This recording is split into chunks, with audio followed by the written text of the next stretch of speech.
Dahulu kala, di suatu desa kecil dekat lembah yang asri,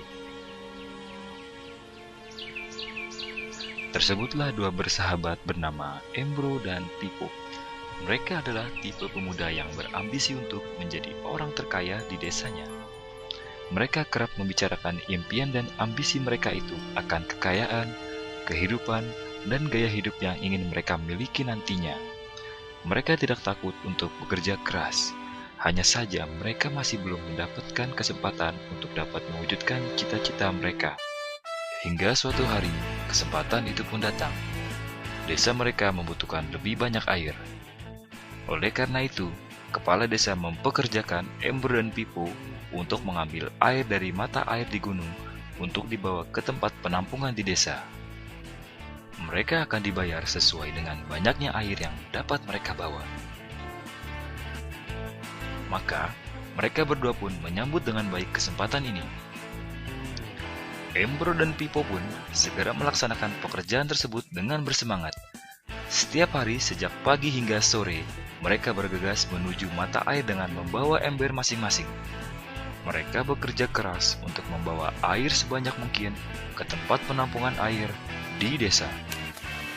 Menjelang sore hari, mereka pun pulang dengan membawa upah dari hasil jerih payah mereka hari itu. Embro merasa puas sekali dari hasil kerjanya itu dan besarnya upah yang ia dapatkan. Ia yakin bahwa dengan pekerjaannya ini, ia bisa segera mewujudkan cita-citanya. Lain halnya dengan Pipo, ia merasa tidak nyaman dengan cara yang mereka lakukan itu. Ia mencari cara yang lebih nyaman untuk mendapatkan lebih banyak uang. Suatu hari, Pipo mendapat sebuah gagasan.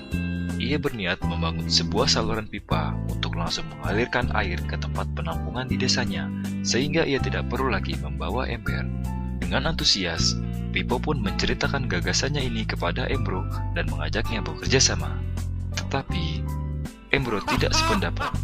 Ia bahkan mentertawakan gagasan Pipo tersebut. Embro merasa dirinya mampu mendapatkan lebih banyak uang dengan cara lebih sering mengambil air dan menggunakan ember yang lebih besar. Dengan cara ini, Embro yakin penghasilannya akan meningkat. Pipo akhirnya memutuskan untuk mewujudkan sendiri gagasannya itu. Ia mengerti tidaklah mudah untuk membangun saluran pipa tersebut. Dibutuhkan beberapa tahun untuk menyelesaikan dan menikmati hasilnya. Namun, tekadnya telah bulat. Ia pun tetap bekerja keras mengangkat air dengan ember setiap hari seperti biasa. Tetapi di akhir minggu dan setiap ada waktu luang, Pipo bekerja untuk membangun saluran pipanya. Pada bulan-bulan pertama, hasilnya hampir tidak kelihatan. Orang-orang mulai banyak mentertawakan dan mencemooh Pipo.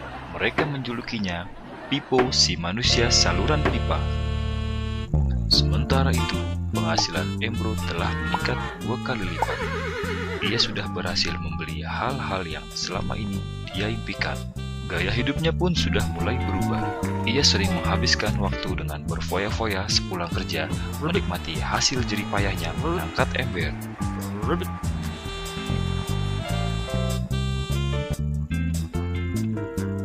Seiring bertambahnya usia, kinerja Embro pun sudah semakin lamban karena beratnya ember besar yang ia bawa setiap hari.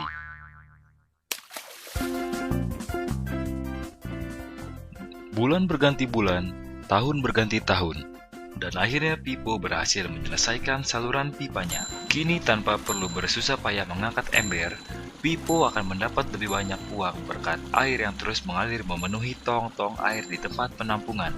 Air terus mengalir tanpa henti, bahkan saat ia tidur, makan, ataupun saat pergi berlibur. Pipo pun puas dan bangga berkat tekad dan kerja kerasnya.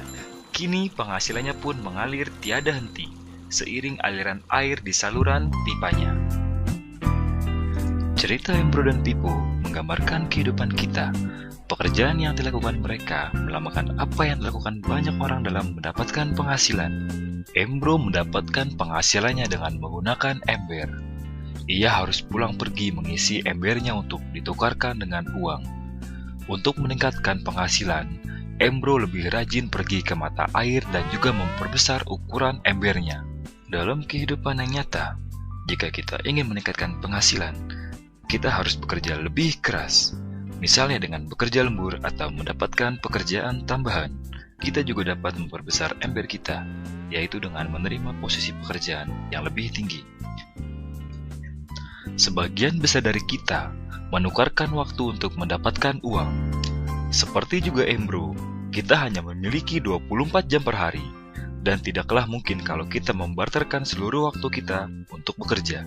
Ada saatnya ketika kita tidak mampu membarter lagi waktu kita karena alasan usia, penyakit, ataupun alasan lainnya, sehingga penghasilan kita terhenti sama sekali.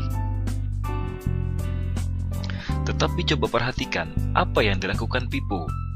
Secara bijaksana, Pippo tidak membarterkan seluruh waktunya hanya untuk mendapatkan penghasilan yang terbatas. Dia menggunakan sebagian waktu yang dimilikinya untuk membangun saluran pipa karena dia tahu saluran pipa ini akan mendatangkan penghasilan yang berkesinambungan tanpa ia harus membarterkan seluruh waktunya.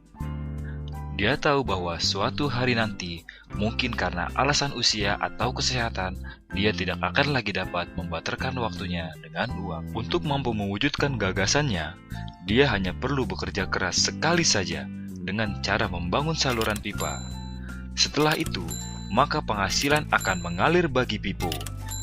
Pippo telah menunjukkan kepada kita bahwa untuk mendapatkan penghasilan, kita tidak harus selalu membarter waktu kita dengan uang. Ada cara lain yang lebih baik. Bagaimana dengan Anda? Apakah Anda masih seperti Embro yang membarterkan waktu Anda untuk mendapatkan penghasilan? Atau Anda ingin mengikuti jejak Pippo dengan mulai membangun saluran pipa untuk mendapatkan penghasilan yang berkesinambungan? Jika Anda tertarik dengan gagasan saluran pipa, hubungi orang yang meminjamkan Anda DVD ini, agar Anda bisa memulai membangun saluran pipa penghasilan Anda saat ini juga.